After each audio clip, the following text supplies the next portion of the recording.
Welcome back to Digi Bros, everybody. Rack-a-lack, we just ate some cookies. Yeah. Oh god. For some reason with these San Pellegrinos I fucking drink constantly, they like make me salivate a lot and makes my mouth all like mucusy and shit. Gross. And I'm like, now I'm struggling to talk, so I'm like swallowing all the spit, like trying not to let it like clog up my throat.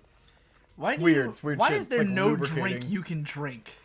I don't know. It's a curse. I hate it.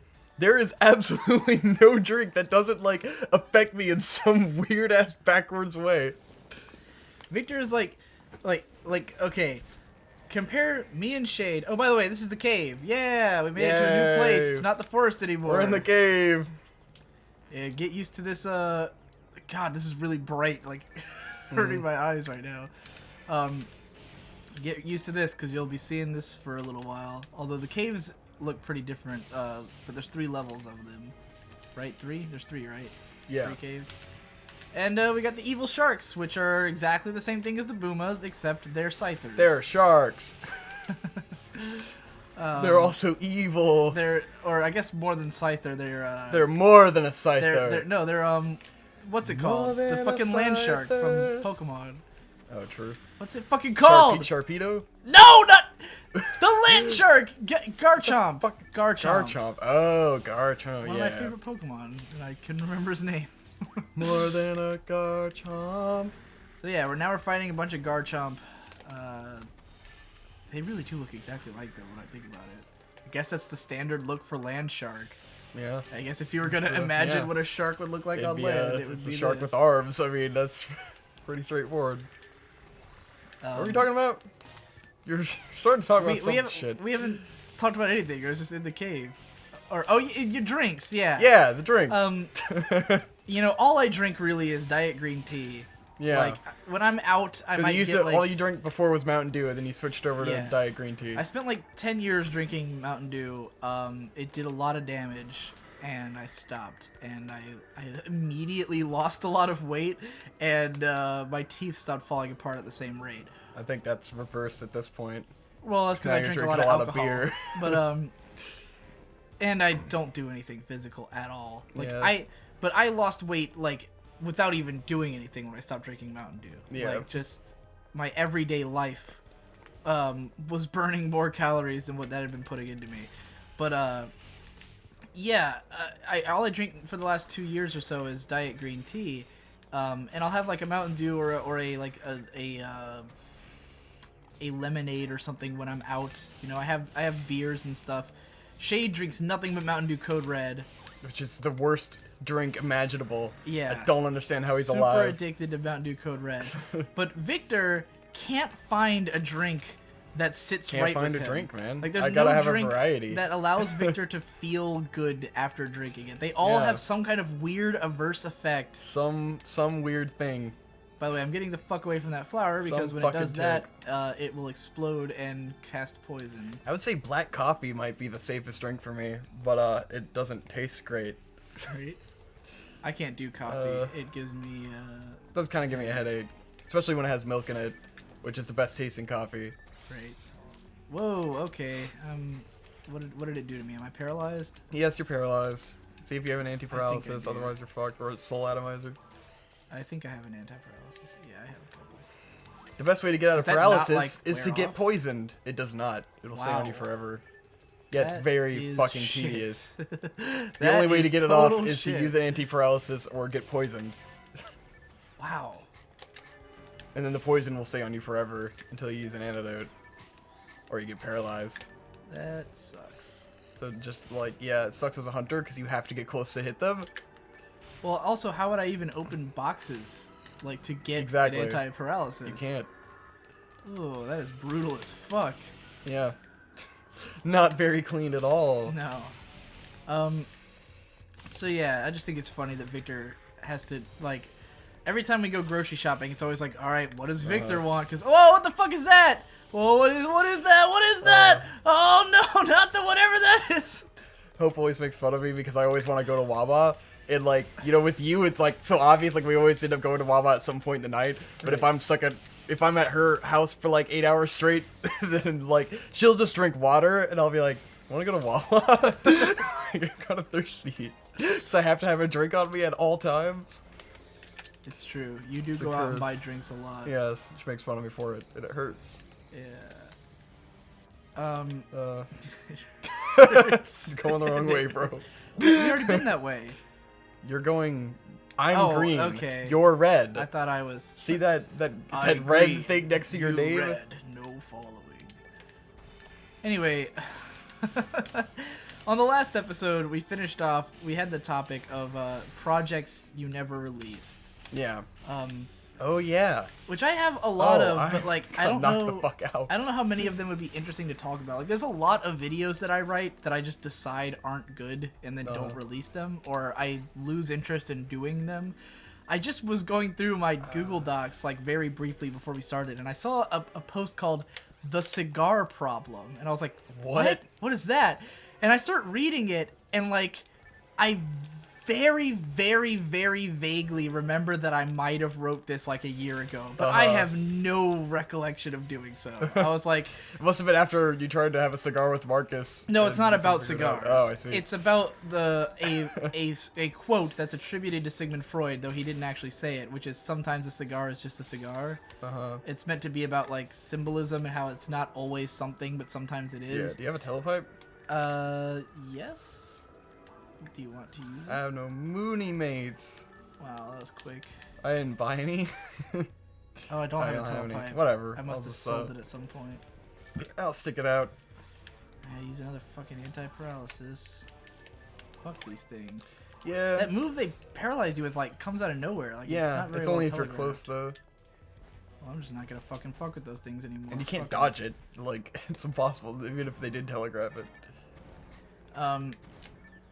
So yeah, the post was like about like symbolism and how like some stuff's deep and some stuff isn't, and it can like people have difficulty like telling the difference. I think, you know, like I don't know. It was a weird post, which is obviously why I didn't release it. But I was just so baffled to see it there.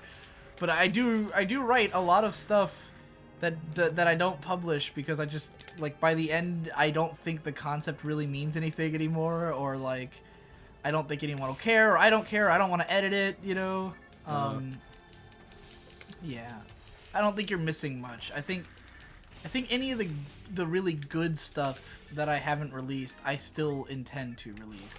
Like, this person was also asking why I decided to make a video about 1991 anime specifically. The thing with the 1991 video, the whole idea was that I just started watching 1991 shows because that's the year I was born. Yeah. And I had this plan because at the end of 2014, I made my top 20 anime of 2014 list, and I was 2014. I was trying to basically copy YMS. Oh shit, I'm stuck. Oh, help. Help! Where help! are you? Help! Why are you stuck? Oh, you were in like a thing. Oh no, I'm stuck again. No. Aww. Oh, well, you might as well take us back. You wanted to. Anyway. Yeah. But YMS or YourMovieSucks.org is a guy who does like a best of whatever year videos. But he only does them if he's seen every movie that he had any interest in from that year. So he'll do like he just did his top 10 of 2013 this year because that's how long it took him to see every 2013 movie. And so I decided I wanted to do that for anime, like to watch every single show from every year and then do like a video about my top favorites from that year. So I decided I would simultaneously work backwards, like, you know, so I started watching all the 2013 shows, and also I would start from an earlier point and work forwards at the same time. So I decided to start from 1991 and work forwards because that's the year I was born, or just work backwards or work through whatever years, you know. But do you want one of these weapons I've got? Got a sword and a dagger. Thunder Sword +2 sounds pretty fucking rad. There you go. Happy fucking birthday. Oh, I can't use it. Yeah, well, you'll be able to use it eventually. How do I check? Oh, it's ATP. I need like Hella? 6 more ATP. Oh, that's probably 1 level up. Really? Yeah. Okay. Anyways. Put my money in the bank. Hold on. Go on. I think I I didn't buy Monomate, but I put away my money. Yeah, so I was just watching 1991 shows for the sake of doing a top 10 of 1991 video, or a top whatever it would be. I just clicked deposit and I don't have any money.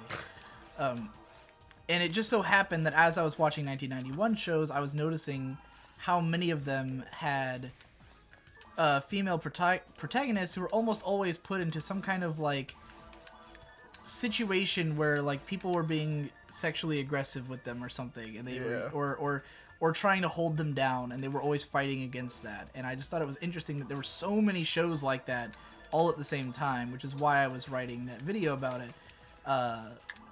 But it's never been released because of a combination of it being a pain to edit, and I can't release a video that's that long on my channel anyway, so there's no incentive to finish editing it. Yeah. There's been a couple times where I was like, I'm just gonna fucking edit that thing, and then I'm like, oh, I won't be able to release it till fucking January at the earliest, so... Fuck it. Yeah, big pain. Sorry, guys. Yeah. But, yeah, that's why I was watching 1991 anime. But, that... I don't consider that a project that that I will never release, because I still intend to finish it at some point. Because I thought it was an interesting thing that I just the incentive to release that was less that it was super duper interesting, and more that it was something no one else would have ever written about, you know? Yeah. Because no one else would ever put themselves into a situation where they were marathoning everything from 1991 and happened to come across this strange phenomenon in the shows. So that's why I wanted to make that video so badly. As for projects I've never released, well, I talked about my novel at length on the the live stream. The live stream. Where you describe the entire plot of the novel. And that's all in the video. So if you want to hear, this is where we were, Ryan. You've run into the dark. Oh, I forgot we like died in a room. Yeah. If you want to hear the plot of my novel, Dark Dreams at the End of the World, or Scarlet City, or whatever the fuck its eventual title would have been, I could never really decide on like which edgelord title I wanted the most. Scarlet City's pretty edgelord. Yeah. Well, I mean, it was literally a story about the town getting painted with blood. Yeah. So it's pretty fucking edge as it Very is. edgy. Yeah. Shadow the Hedgehog approves. In fact, I think that the biggest thing, because there's a big part of me that still wants to do that story, the biggest thing I would change is it would take itself a lot less seriously. I've never been good at like writing comedy, but the characters that I wrote for that story all were like way too self-serious, and that's what made it boring. Yeah. If I was gonna redo it, it would be a lot more do-da-da-da-esque. Which people already, when I described it, people are like, this just sounds like do-da-da-da. And exactly. I was like, it's in that vein. I think my story's a lot more violent than do-da-da-da, which just puts it closer to Bakano, which is pretty fucking violent. Very violent. But yeah, I'd still like to finish it. I will talk about the sequel that was already planned in development. In fact, I was thinking about releasing them at the same time because it's like a completely different story. Because maybe I mentioned this in the live stream as well. But at the end, after the 20th book of Dark Dreams at the End of the World, because it was planned to be 20 books, the two main characters would have become immortal, and they would have gone up, because the city gets destroyed at the end. Like, most of the world gets destroyed by the end, I think, or at least the city does. But, in the city... But at the end, after the city's been destroyed and everything gets resolved, then the two main girls, who are like a couple, would both become immortal. And then the two of them would have moved out to the mountains. And the sequel story would be about them in the mountains, but it's like a totally different type of story. And it was based largely on Toho, where Toho is a story that like every character is like an immortal demon. And they all just basically hang out and do shit in the middle of Gensokyo, which is this magical world of fairies and shit. And like, it's just like weird random adventures with all these wacky, you know, demons.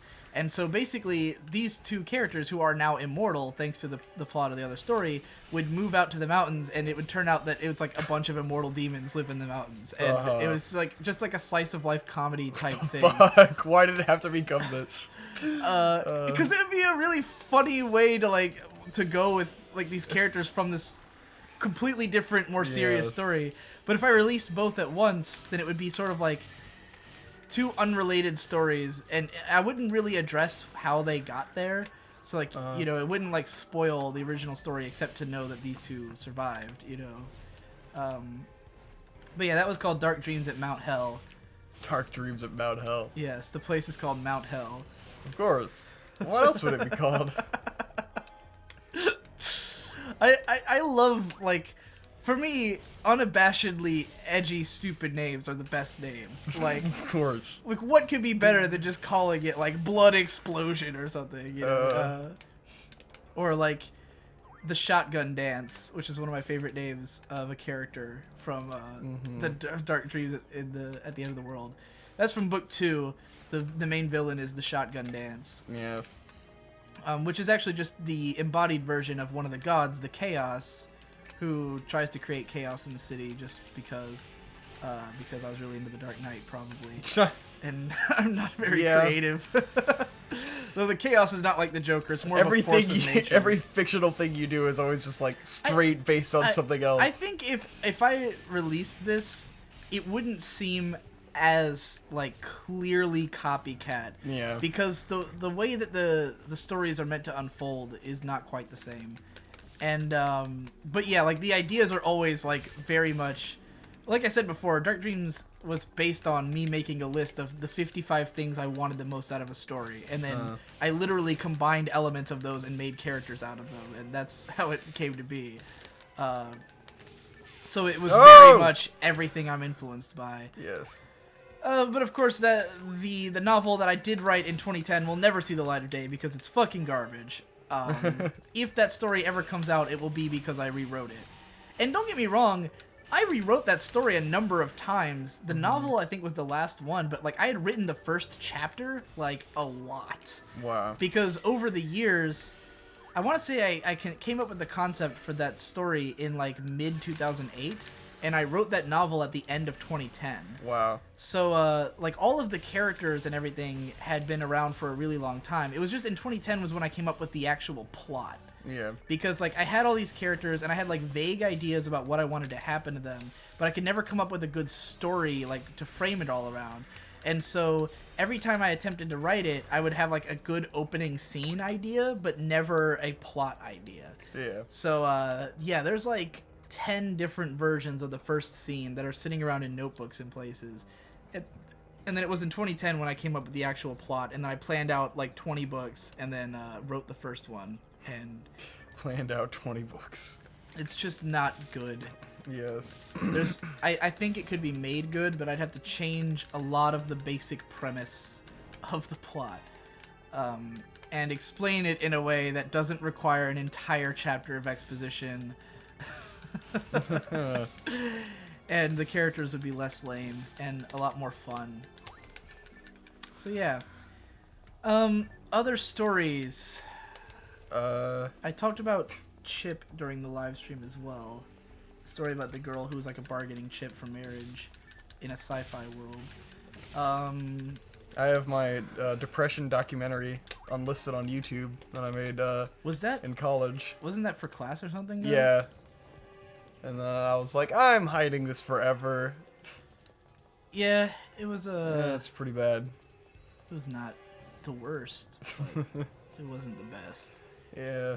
I always forget you made a depression documentary. Half-ass college projects. I learned stuff from that about my friends, at least.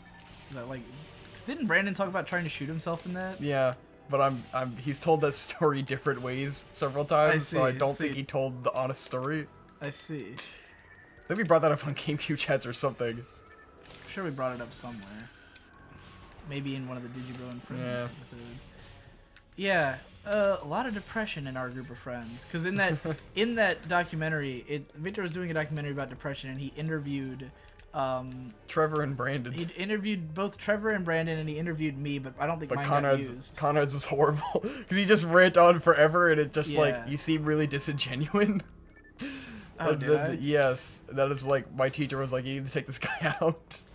Well, it was I because like, yeah, I guess so. you had me from the perspective of, because it was supposed to be, I was the perspective of someone who had been depressed and then Yes. stopped being depressed. But like your questions were just like not very guided, and I just Yeah. kind of ranted forever. Yeah. And didn't really know what I was, what to say. I'm not a documentary filmmaker. No, probably Don't should enjoy not that do it style. again. I don't enjoy journalism. Yeah, it wasn't very good, but I'd say the interviews with Brandon and Trevor weren't that bad. They're all right. They just didn't cut to anything and were like Yeah, very dry. poorly done. It wasn't a good documentary. It was was a shitty good for me documentary. listening to my friends talk about trying to kill themselves. Being like, Yes. huh, I did not know that. Very clean.